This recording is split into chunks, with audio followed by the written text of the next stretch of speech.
अस्सलामुअलैकुम dear students, welcome to उनवलास English grammar school YouTube channel. और आज की वीडियो में हम एक्सरसाइज नंबर 2.3 के बारे में बात करेंगे। इससे पहले हम एक्सरसाइज नंबर 2.2 सिंप्लीफाई के बारे में कर चुके हैं और हर एक्सरसाइज के अंदर हमें सिंप्लीफाई का एक नया कॉन्सेप्ट जो है वो सीखने को मिलता है। स्टार्ट करते हैं हम। सबसे पहला पार्ट है हमारे पास सिंप्लीफिकेशन का। बेस है हमारे पास 10, इसकी जो है वो पावर है क्यूब और इसके ऊपर हमें एक और पावर दी गई है, होल पावर दी गई है स्क्वायर। ठीक है, यानी दो पावर्स हैं। ठीक है, सबसे पहले हम सॉल्व की हेडिंग डालेंगे। सॉल्व की हेडिंग डालने के बाद हम पार्ट को दोबारा से कॉपी करेंगे और उसके बाद हम क्या करेंगे कि हमने ये देखना है कि जब भी हमारे पास किसी बेस की पावर अगर दो हो, यानी पावर के ऊपर पावर दी जाए, तो हम उसको किस तरीके से सॉल्व करेंगे। स्टूडेंट्स, जब भी हमारे पास किसी भी बेस की दो पावर्स दी जाएं, पावर के ऊपर पावर होगी, तो हम क्या करेंगे, हमेशा उन पावर्स को आपस में मल्टीप्लाई करके मर्ज करके लिख देंगे। क्या करेंगे, हम उनको मल्टीप्लाई करके मर्ज करके लिख देंगे। तो यहाँ पर भी मैंने यही किया है। 10 के ऊपर जो है वो पहली पावर क्यूब थी, फिर स्क्वायर था। मैंने इन दोनों को जो है वो क्या कर दिया, मल्टीप्लाई कर दिया। ठीक है, जब मैंने मल्टीप्लाई किया तो 10 की पावर क्या बनी मेरे पास, 6। अब एक ही पावर बन गई, मर्ज करके एक ही पावर बन गई 6। तो मैं 10 की पावर 6 ओपन करूँगा। कैसे ओपन करूँगा, हमने पीछे एक्सरसाइज में समझा है कि जब भी किसी नंबर की पावर को हमने ओपन करना हो तो हमने उस नंबर को उतने टाइम्स मल्टीप्लाई करना है। तो 10 की पावर 6 है, दैट्स मीन हमने 10 को 6 टाइम्स मल्टीप्लाई करना है। 6 मरतबा हमने इसको मल्टीप्लाई करना है। मैंने 10 को 6 टाइम्स मैंने मल्टीप्लाई किया। ठीक है, मैंने लिख लिया यहाँ पर और उसके बाद आंसर क्या आया, 10 नेक्स्ट हमारा क्या आ गया, आंसर आ गया। अब इस नंबर को हम मज़ीद सिंप्लीफाई नहीं कर सकते, तो ये क्या है, हमारा आंसर है। आते हैं पार्ट नंबर 2 में। पार्ट नंबर 2 भी बिल्कुल इसी तरीके से है, सिर्फ बेस की जो है वो चेंज है। फर्स्ट में हमारे पास जो है वो बेस 10 थी, यहाँ पर बेस क्या है, 2 है। वही तरीक़ेकार होगा, हम सॉल्व की हेडिंग लगाएंगे। सॉल्व की हेडिंग लगाने के बाद क्वेश्चन कॉपी करेंगे। क्वेश्चन कॉपी करने के बाद देखें बेस क्या है, 2 है, हमने वही लिख दिया। पावर के ऊपर पावर है, दो पावर आ रही है, पहली पावर क्यूब है, दूसरी पावर स्क्वायर है। दो पावर्स आ रही है तो मैं दोनों पावर्स को क्या कर दूंगा, आपस में मल्टीप्लाई कर दूंगा। मैंने 2 लिखा बेस और इसके ऊपर दोनों पावर्स को क्या कर दिया, मल्टीप्लाई कर दिया। जब 3 को 2 से मल्टीप्लाई किया तो 2 की पावर क्या बनी, 6 बनी। ठीक है, अब 2 की पावर 6 को कैसे ओपन करो, 2 को मैं 6 टाइम्स ओपन कर लूँगा, यानी 2 को 6 टाइम्स मल्टीप्लाई करूँगा आपस में। मैंने लिख दिया यहाँ पर 2 को 6 टाइम्स। जब इसको मैंने 2 को 6 टाइम्स मल्टीप्लाई किया, यानी 2 2 4, 4 2 8, 8 2 16, 16 2 64 और 16 2 32, 32 2 64। कंप्लीट जब ओपन कर लिया तो मेरे पास आंसर आया 64 और 64 को मज़ीद हम सिंप्लीफाई नहीं कर सकते, तो ये हमारा पार्ट नंबर 2 का आंसर है। ठीक है, बिल्कुल पार्ट नंबर 1 की तरह ही था, सिर्फ बेस का फ़र्क था। अब हम आते हैं पार्ट नंबर 3 की तरफ। 3 में हमारे पास क्या है, बेस हमें 3 दिया गया है 3 और इसके ऊपर एक नहीं, दो नहीं, बल्कि 3 पावर जो है वो दी गई हैं। ठीक है, बेस के ऊपर 3 पावर्स हैं, पावर के ऊपर पावर दी गई हैं। सॉल्व की हेडिंग लगाएंगे। पार्ट को हमने कॉपी कर लिया और उसके बाद मैंने आपको कहा था डजंट मैटर कितनी भी पावर्स हैं, चाहे एक के ऊपर एक जो है वो 10 पावर्स लिखी हुई हो, बट हमारा कॉन्सेप्ट ये है कि जब भी किसी बेस के ऊपर एक से ज़्यादा पावर हो, पावर के ऊपर पावर्स हो, तो हम उनको क्या करेंगे, आपस में मल्टीप्लाई करके एक पावर बना देंगे। इसी तरीके से यहाँ पर देखें, मैंने 3 लिखा और 3 के ऊपर जो है वो 3 पावर्स थी। यहाँ पर 3 बार स्क्वायर था, तो मैंने तीनों स्क्वायर को 3 के ऊपर एक ही बार लिख के मल्टीप्लाई कर दिया। मल्टीप्लाई करेंगे, 2 2 4 एंड 4 2 8, तो 3 की पावर क्या बन गई, 8 बन गई। इसको हम मज़ीद ओपन करेंगे, 3 को 8 टाइम्स हम लिखेंगे, तो हमारा आंसर क्या आएगा। जब हमने 3 को 8 टाइम्स लिखा, मल्टीप्लाई करवाया, तो हमारे पास आंसर आया 6561। मज़ीद हम इसको सिंप्लीफाई नहीं कर सकते, तो ये हमारा आंसर है। मज़ीद इसको अच्छे तरीके से समझने के लिए पार्ट नंबर 4 करते हैं। पार्ट नंबर 4 में बेस क्या है हमारे पास, -2 के ऊपर स्क्वायर पावर है और इन सब के ऊपर स्क्वायर पावर दोबारा दी गई है, यानी इसके ऊपर 2 पावर्स हैं। 2 हमारे पास पॉजिटिव रियल नंबर है क्योंकि इसके ऊपर पावर इवन है, यानी इसको हम जब सॉल्व करेंगे तो इसका आंसर प्लस में आएगा। लेट्स सी, देखते हैं। सॉल्व की हेडिंग लगाई। सॉल्व की हेडिंग लगाने के बाद हमने क्या किया, पार्ट को वापस कॉपी किया और बेस को हमने -2 को वैसे ही लिखा और पावर्स को दोनों को आपस में मैंने मल्टीप्लाई कर दिया। ठीक है, 2 को 2 से मल्टीप्लाई किया तो -2 की पावर बनी 4, -2 की पावर 4 बनी। इसका मतलब -2 को मैंने कितने टाइम्स मल्टीप्लाई करना है, 4 टाइम्स मल्टीप्लाई करना है। ठीक है, मैंने लिख दिया -2 मल्टीप्लाई -2 मल्टीप्लाई -2 मल्टीप्लाई बाय -2। अगर 5 पावर होती तो 5 टाइम्स लिखता, 8 पावर होती तो 8 टाइम्स लिखता। अब इनको मल्टीप्लाई करेंगे, 2 2 4, 4 2 8 एंड 8 2 16। मेरे पास आंसर आया 16। अब देखें 16 में मैंने प्लस नहीं लगाया, सॉरी जो है वो माइनस नहीं लगाया। क्यों नहीं लगाया? क्योंकि हमारे पास साइनें भी आपस में मल्टीप्लाई हुई और ये साइनें मल्टीप्लाई होकर क्या बन गई? प्लस बन गई। और दूसरी ट्रिक मैंने आपको ये भी बताई थी कि पावर क्या है? इवन है, तो इस वजह से हमारा आंसर पॉजिटिव रियल नंबर आएगा। उसके बाद हम आते हैं 5 क्वेश्चन की तरफ। 5 क्वेश्चन थोड़ा सा चेंज कॉन्सेप्ट यहाँ पर हमें सीखने को मिलेगा। पहले हम देख लेते हैं क्वेश्चन क्या है। दोनों नंबर्स हमारे पास बेसिस डिवाइड में है, ठीक है। एक न्यूमिनेटर एक डिनोमिनेटर में दी गई है वैल्यू, ठीक है। ऊपर जो वैल्यू है 3 की पावर है 7 और नीचे 3 की पावर है स्क्वायर, ठीक है। क्या करेंगे? जब हमें डिवाइड में दिया जाए हम सॉल्व की हेडिंग लगाएंगे सबसे पहले और क्वेश्चन को कॉपी करेंगे।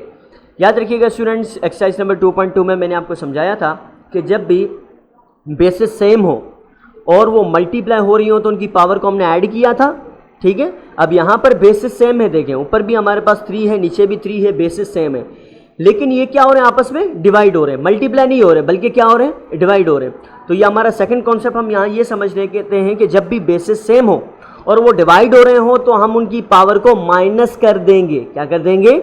माइनस कर देंगे, ठीक है। अगर बेसिस सेम हो मल्टीप्लाई हो रहे हो तो हम उनकी पावर को ऐड करेंगे, और अगर बेसिस सेम हो डिवाइड हो रहे हो जैसे यहाँ पर हो रहा है तो हम क्या करेंगे? इनको माइनस कर देंगे।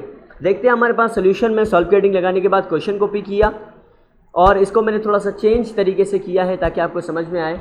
मैंने क्या किया यहाँ पर, देखिए यहाँ पर हमारे पास जो है वो जो डिनोमिनेटर में हमारे पास जो वैल्यू दी गई है, ठीक है, इसको मैंने क्या कर दिया? ऊपर ले आया, ठीक है। जो नीचे हमारे पास जो 2 की पावर दी गई है इसको मैं ऊपर ले आऊँगा, ठीक है। ये रहा जो नीचे वाला 2 दिया गया है इसको मैं ऊपर ले आऊँगा क्योंकि बेसिस सेम है। जब मैं नीचे वाले 3 को ऊपर ले आऊँगा, जब भी मैं नीचे से कोई नंबर ऊपर ले आऊँगा या ऊपर से नंबर या वेरिएबल नीचे जाएगा तो उसमें चेंजिंग क्या आती है? चेंजिंग ये आएगी कि उसकी पावर की साइन चेंज हो जाएगी। गौर से सुनिएगा, जब भी मैं ऊपर से नंबर नीचे ले आऊँ या नीचे से नंबर ऊपर ले आऊँ तो उसकी पावर की साइन हमेशा चेंज होगी। अक्सर बच्चे ये सुन लेते हैं कि भाई उसकी साइन चेंज होगी, उस नंबर की साइन चेंज होगी। नंबर की साइन बिल्कुल चेंज नहीं होगी बल्कि उसकी पावर की साइन चेंज होगी। जैसे कि देखें नीचे क्या है? 3 की पावर 2 है, स्क्वायर है। अब 2 के साथ कोई भी साइन नहीं है, मतलब कौन सी साइन होगी? प्लस है, ठीक है। तो जब मैंने 3 को ऊपर ले गया, ठीक है, ऊपर वाले 3 के साथ मैंने मल्टीप्लाई किया तो अब ये 2 ऊपर आकर क्या हो गया? -2 हो गया, ठीक है। अब आगे तो कॉन्सेप्ट हमें पता है, हमने सीखा हुआ था, बेसिस सेम है, एक ही बार लिख दिया और 7 - 2 पावर इसके ऊपर आ जाएगी। 7 से 2 माइनस किया तो हमारे पास 3 की पावर क्या बन गई? 5। अब आगे किस तरीके से सिंप्लीफाई करना है आई होप आपको आता होगा। 3 की पावर 5 है, इसका मतलब 3 को हमने 5 टाइम्स लिखना है। मैंने 3 को 5 टाइम्स लिखा, 5 टाइम्स मल्टीप्लाई किया तो हमारा आंसर क्या है? 243। ये हमारा सिंपल आंसर है, मज़ीद इसको सिंप्लीफाई नहीं कर सकते। उसके बाद हम आते हैं पार्ट नंबर 6 पर। पार्ट नंबर 6 में हमारे पास जो है वो दोनों बेसिस हैं। ऊपर भी बेस दी गई है हमें -4 और नीचे बेस दी गई है -4। दोनों बेसिस हमारे पास क्या है? सेम है। और अब हम क्या करेंगे? इनके ऊपर जो है वो पावर हमारे पास लगी हुई है। ऊपर पावर जो है वो 4 है, नीचे पावर 2 है। अगेन कॉन्सेप्ट यही है कि बेसिस सेम हो और ये बेसिस डिवाइड हो रही हो तो हम इनकी पावर को क्या कर देंगे? माइनस कर देंगे, ठीक है। यानी ऊपर वाले 4 में से नीचे वाला 2 माइनस हो जाएगा तो -4 की पावर आई थिंक क्या बचेगी? 2 बचेगी। देखते हैं सोल्यूशन में। सॉल्व की हेडिंग लगाई, क्वेश्चन रिपीट किया और क्वेश्चन रिपीट करने के बाद जब हम क्या करेंगे कि जो पावर्स हैं उनको हम अलग अलग कर देंगे, ठीक है। अब नीचे जो वाला जो हमारे पास नंबर है, ठीक है, -4 की पावर 2, इसको मैं ऊपर ले गया। देखो हमारे पास 4 की पावर जो बेस है उसकी साइन वही होगी, उसको हम चेंज नहीं करेंगे। लेकिन जो पावर 2 थी वो नीचे क्या थी? प्लस में, और ऊपर आकर क्या हो गई? माइनस में, ठीक है। उसके बाद हम क्या करेंगे? दोनों को हमने मर्ज करके लिख दिया। -4 बेसिस सेम थी, हमने मर्ज करके लिख दिया और 4 - 2 हमने लिखा। 4 में से 2 गया तो क्या बचा हमारे पास? 2 बच गया, ठीक है। अब हम 2 को 2 से -4 को 2 टाइम्स मल्टीप्लाई करेंगे क्योंकि इसकी पावर 2 है। जैसे मैंने यहाँ लिखा है -4 मल्टीप्लाई बाय -4 तो आंसर क्या आ जाएगा? 4 × 4 = 16 और माइनस क्या हो गया? प्लस हो गया, ठीक है। अब हम करते हैं part number 7। Part number 7 widely easy, बहुत इजी है, ठीक है। ऊपर हमारे पास वैल्यू क्या है? a की पावर है 9 जो कि डिवाइड हो रहा है a² से, ठीक है। बेसिस दोनों सेम है तो हम क्या करेंगे? सॉल्व की हेडिंग लगाई। सॉल्व की हेडिंग लगाने के बाद हमने क्वेश्चन कॉपी किया और a की पावर 9 और a की पावर जो नीचे स्क्वायर थी उसको मैं ऊपर ले आया। जब a नीचे वाला ऊपर आ जाएगा तो उसकी पावर की साइन क्या हो जाएगी, चेंज हो जाएगी, ये 2 प्लस क्या हो जाएगा, माइनस। ठीक है, अब बेसिस सेम एक ही बार लिख दिया और 9 माइनस 2 मैंने लिख दिया, 9 में से 2 माइनस करेंगे तो a की पावर क्या बनी, 7। ठीक है, ये हमारा आंसर। पार्ट नंबर 8 हम देखते हैं। पार्ट नंबर 8 अब थोड़ा सा कॉम्प्लिकेटेड है। ठीक है, अब इसको गौर से हमने समझना है क्योंकि इसके अंदर जो है वो एक से ज़्यादा काम हो रहे हैं। ठीक है, हमारे पास ऊपर लिखा हुआ है 8a³ b की power 5 divided by 4ab। Solve की हेडिंग लगाई हमने। ठीक है, और सॉल्व की हेडिंग लगाने के बाद हमने क्वेश्चन कॉपी किया। क्वेश्चन कॉपी करने के बाद देखो, सबसे पहले हम देखेंगे यहाँ पर हमारे पास अब सवाल में वेरिएबल और नंबर दोनों दिए गए हैं। ठीक है, इससे पहले जो हमने पार्ट्स किए उसमें क्या क्या था, यहाँ तो सिर्फ नंबर थे, यहाँ तो सिर्फ वेरिएबल्स थे। यहाँ पर वेरिएबल्स और नंबर दोनों हैं। जब ऐसी सिचुएशन हो वेरिएबल और नंबर दोनों दिए जाएं तो सबसे पहले हमने ये देखना है कि भाई नंबर सॉल्व हो सकते हैं या नहीं। पहले हम नंबर को सिंप्लीफाई कर सकते हैं या नहीं। अगर ये सिंप्लीफाई हो जाए तो फिर उसके बाद हम वेरिएबल को सिंप्लीफाई करेंगे। देखो ऊपर है 8 और नीचे क्या है 4। पहले देखना है ये आपस में डिवाइड हो सकते हैं या नहीं। 4 और 8 आपस में डिवाइड हो सकते हैं, दोनों एक टेबल में आते हैं, तो मैंने इनको डिवाइड कर लिया। 4 1 = 4 और 4 2 = 8। ठीक है, नीचे 4 कैंसिल हो गया और ऊपर 8 की जगह क्या बच गया, 2। अब हम आते हैं वेरिएबल की तरफ। वेरिएबल्स भी देखें सेम है, ऊपर भी a b नीचे भी a b। ऊपर a की पावर क्या है, क्यूब, और नीचे a के ऊपर कोई पावर नहीं है, इसका मतलब कौन सी पावर होगी, 1 पावर होगी। ऊपर b की पावर 5 है और नीचे b के ऊपर कोई पावर नहीं है, तो इसका मतलब कौन सी पावर होगी, 1 होगी। तो इनके लिए वही सॉल्यूशन होगा जो हमने ऊपर क्वेश्चन में किया है, यानी ये नीचे वाले दोनों b ऊपर चले जाएंगे। ठीक है, और इनकी पावर क्या हो जाएगी, -1 -1, क्योंकि नीचे प्लस में 1 है इसलिए शो नहीं हो रहा, ऊपर -1 हो जाएगा। ठीक है, तो 2 आ गया हमारा जो डिवाइड करने के बाद बचा था, और a की पावर 3 -1 और b की पावर 5 -1।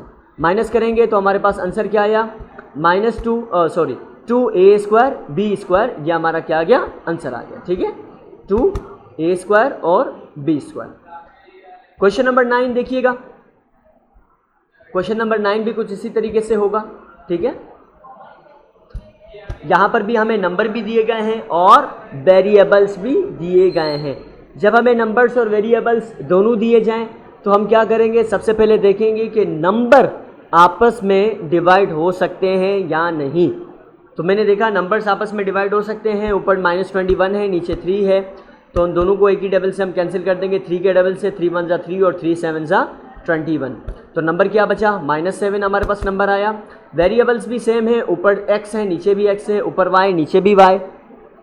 ऊपर x की पावर 6 नीचे 2, ऊपर 9 नीचे 5, y की पावर ऊपर 9 है और y की पावर नीचे 5। ठीक है, माइनस कर देंगे, नीचे वाले x की पावर ऊपर चली जाएगी -2 हो जाएगी, नीचे वाले y की पावर ऊपर चली जाएगी -5 हो जाएगी। 6 - 2 और 9 - 5 आ जाएगा। जब माइनस करेंगे तो हमारे पास आंसर आएगा -7 x की पावर 4 y की पावर 4। ठीक है, अब हम आते हैं क्वेश्चन नंबर 10 की तरफ। क्वेश्चन नंबर 10 है हमारे पास। अब यहाँ पर हमें ब्रैकेट्स दिए गए हैं। ठीक है, mn ब्रैकेट है जिसकी होल पावर है 7, p + q ब्रैकेट है जिसकी होल पावर है 5, डिवाइड हो रहे हैं m + n की पावर है 6 और p + q की पावर है स्क्वायर।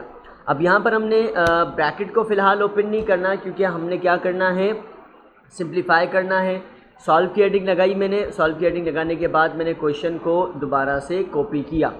क्वेश्चन को कॉपी करने के बाद जो है वो मैं क्या करूँगा, देखिए हमारे पास जो मेन बेस क्या है, ऊपर बेस है m + n p + q, नीचे भी बेस है m + n और p + q। बेसिस हमारे पास सेम है तो वही कॉन्सेप्ट आएगा, बेसिस सेम है तो पावर और डिवाइड हो रहे हैं तो पावर लेस हो जाएगी। नीचे वाला m + n को हम ऊपर भेज देंगे तो फ़र्क क्या होगा, नीचे वाले की पावर माइनस में हो जाएगी। ठीक है, 6 है तो ऊपर आकर क्या हो जाएगा, -6। देखें यहाँ मैंने लिखा है। इसी तरीके से 2 भी ऊपर आकर क्या हो जाएगा, -2 हो जाएगा। ठीक है, अब बेसिस सेम है, हम एक ही बार मर्ज करके लिख देंगे और पावर को लेस कर देंगे। ठीक है, m + n इसकी पावर 7 - 6 और p + q की पावर 5 - 2। ठीक है, 7 - 6 1 बचेगा, 1 पावर शो नहीं करते तो m + 1 को वैसे ही लिखेंगे। p + q के ऊपर पावर 5 - 2 क्यूब आ जाएगा यानी 3 आ जाएगा। तो ये हमारे पास क्या आ गया, इसका आंसर आ गया। ठीक है, मज़ीद इसकी पावर को हमने ओपन नहीं करना, क्योंकि ओपन करने से जो है वो मज़ीद इसका सवाल और एक्सपेंड हो जाएगा, ठीक है। तो यहाँ तक हमारा आंसर है। क्वेश्चन नंबर 11 में हमारे पास ब्रैकेट्स हैं और साथ ही साथ जो है वो क्या दिए गए हैं, नंबर्स हमें दिए गए हैं, ठीक है। तो मैंने आपको कहा था ब्रैकेट्स हो नंबर्स हो, पहले हम नंबर को देखेंगे, नंबर की सॉल्व करने की पॉसिबिलिटी है या नहीं है, ठीक है। तो नंबर से हमारे पास सबसे पहले -20 और नीचे है -4, साइन है दोनों सेम है, ठीक है। दोनों साइंस जो है वो सेम है, तो मैं पहले क्या करूँगा, साइंस को जो है वो कैंसिल आउट कर दूंगा, दोनों साइन आपस में कैंसिल हो जाएंगी। और उसके बाद जो है वो मैं क्या करूँगा, नंबर्स को आपस में डिवाइड करूँगा कि नंबर्स आपस में डिवाइड हो सकते हैं या नहीं, ठीक है। नंबर्स भी दोनों डिवाइड हो सकते हैं, दोनों 4 के टेबल में आते हैं, तो नंबर्स को भी मैं डिवाइड कर दूँगा, ठीक है। 4 1 ज़ा 4 और 4 5 ज़ा 20, यानी 4 भी क्या हो जाएगा, डिवाइड हो जाएगा 20 के साथ, और हमारे पास नीचे 4 नहीं बचेगा और ऊपर क्या बचेगा 5, ठीक है। उसके बाद ब्रैकेट्स हमारे पास ब्रैकेट की बेसिस सेम है, ऊपर 3p - 3q नीचे भी ऊपर 2p - 3q नीचे भी 2p माइनस, इसको ये 2q है, इसको मैं सही करके 3q कर लेता हूँ, ये है 3q, ठीक है। उसके बाद वेरिएबल्स हमारे पास ऊपर भी दूसरा जो ब्रैकेट है वो भी सेम है, 4 - 3r और 4 - 3r। ऊपर जो फर्स्ट ब्रैकेट है उसकी पावर है 12, नीचे है 9, और सेकंड ब्रैकेट की ऊपर पावर क्या है 3 और नीचे कुछ भी नहीं है, इसका मतलब क्या है 1 है। तो हम क्या करेंगे, इसको सिंप्लीफाई करेंगे, ठीक है। नीचे वाले ब्रैकेट्स ऊपर आ जाएंगे तो उनकी साइनें क्या हो जाएंगी, नेगेटिव हो जाएंगी। यहाँ पर नंबर हमारे पास 5 बचा, और वेरिएबल जो है वो ब्रैकेट्स ऊपर आ जाएंगे, 3p - 3q ऊपर आकर -9 हो गई इसकी पावर। इसी तरीके से 4 - 3r ऊपर आकर पावर क्या हो गई -1। मर्ज करके इनको लिखेंगे तो हमारे पास क्या आ जाएगा, ब्रैकेट को मर्ज कर लिया, 12 - 9, ठीक है। ये जो ब्रैकेट था 2p - 3q की पावर 12 और 2p - 3q की पावर -9 को मर्ज करके लिख लिया। इसी तरीके से सेकंड ब्रैकेट की भी पावर को हमने मर्ज करके लिख लिया। 12 - 9 क्या बचा 3, और 3 - 1 क्या बचा स्क्वायर, ठीक है। मजीद इसको सिंप्लीफाई नहीं कर सकते, तो ये हमारा क्या हो गया, आंसर हो गया, ठीक है। उसके बाद हम आते हैं सेकंड लास्ट हमारे पार्ट की तरफ, पार्ट नंबर 12। यहाँ पर भी हमारे पास वेरिएबल्स भी हैं और क्या है, नंबर्स भी हैं। तो हम इसको सॉल्व करने की कोशिश करेंगे। सबसे पहले हम नंबर्स को देखेंगे कि भाई नंबर डिवाइड हो सकते हैं या नहीं। नंबर्स हमारे पास ऊपर है 8 और नीचे क्या है 4, दोनों नंबर्स एक टेबल में आते हैं, डिवाइड हो सकते हैं। तो सबसे पहले हमने क्या करना है, नंबर्स को डिवाइड करना है, ठीक है। नंबर्स को हम डिवाइड करेंगे, 4 1 ज़ा 4 और 4 2 ज़ा 8 हो जाएगा, ठीक है। और इसी तरीके से हमारे पास उसके बाद वेरिएबल्स हैं यानी ब्रैकेट्स हैं, ये भी सेम है ऊपर नीचे, तो उनकी भी साइन को हम क्या कर देंगे, ऊपर लेकर आएंगे तो माइनस हो जाएगी, ठीक है। वही कॉन्सेप्ट रिपीट होगा। देखें 2l + 3m की पावर ऊपर 5 थी, एज इट इज़ है। 4n - 2p की पावर ऊपर 6 थी, एज इट इज़ है। फिर सेकंड जो 2m + 3m की पावर नीचे क्यूब थी तो ऊपर आकर माइनस क्यूब हो गई। इसी तरीके से 4n - 2p की पावर 4 थी तो ऊपर जाकर -4 हो गई। अब हमने क्या करना है, ब्रैकेट को मर्ज करना है, और मर्ज करने के बाद जब हमने इसको सिंप्लीफाई करना है, ब्रैकेट को मर्ज कर लिया तो 5 - 3 आ गया फर्स्ट ब्रैकेट में, और सेकंड ब्रैकेट को मर्ज कर लिया तो उसकी पावर क्या बन गई 6 - 4, ठीक है। सॉल्व करेंगे तो हमारे पास आंसर क्या बना, 5 - 3 फर्स्ट ब्रैकेट की पावर स्क्वायर और 6 - 2 सेकंड ब्रैकेट की पावर क्या बन गई स्क्वायर। मजीद इसको सिंप्लीफाई नहीं कर सकते, तो ये हमारा क्या आ गया आंसर। उसके बाद हम आते हैं क्वेश्चन नंबर 13 और इस एक्सरसाइज का आई थिंक लास्ट क्वेश्चन, ठीक है। क्वेश्चन नंबर 13 में जस्ट ब्रैकेट्स है हमारे पास, ऊपर भी 3 ब्रैकेट्स हैं, नीचे भी 3 ब्रैकेट्स हैं, लेकिन आप ये देख सकते हैं कि तीनों ब्रैकेट्स की जो साइन है वो बिल्कुल क्या है सेम, तीनों ब्रैकेट सेम है, ऊपर भी और नीचे भी ब्रैकेट सेम है, पावर चेंज है, ठीक है। तो हम वही तरीक़ेकार करेंगे, ठीक है, जो हमने प्रीवियस क्वेश्चन में किया है। सॉल्व की हेडिंग लगाई, क्वेश्चन रिपीट किया, और उसके बाद हम क्या करेंगे, क्वेश्चन रिपीट करने के बाद जो ब्रैकेट्स हैं हम उनको ऊपर लेकर आएंगे, नीचे वाले ब्रैकेट्स ऊपर आएंगे, तो सबकी साइनेज पावर की साइन चेंज हो जाएगी। जैसे ये 4 है फर्स्ट ब्रैकेट पर तो ऊपर आकर -4 हो गया, सेकंड ब्रैकेट के ऊपर स्क्वायर है तो ऊपर आकर -2 हो गया। इसी तरीके से जो है वो थर्ड ब्रैकेट के ऊपर कोई पावर नहीं है, मतलब 1 है तो ऊपर आकर -1 हो गया। ब्रैकेट को मर्ज कर देंगे, फर्स्ट ब्रैकेट क्या बन जाएगा 6 - 4, सेकंड बन जाएगा 5 - 2 और थर्ड बन जाएगा 2 - 1। साइनों को पावर्स को माइनस कर देंगे तो हमारी फाइनल जो है वो आंसर क्या बना 6a + b की पावर 2 3c प्लस डी की power cube, 5e plus f की पावर कुछ नहीं है यानी कि 1, ठीक है। तो ये थी हमारी एक्सरसाइज नंबर 2.3। बहुत ही सिंपल कॉन्सेप्ट है इसके अंदर, उम्मीद है आपको समझ आ गया होगा। अगेन वही बात, प्रैक्टिस कीजिएगा क्योंकि practice makes a man perfect. अपना बहुत सारा ख्याल रखिएगा। अल्लाह हाफिज़।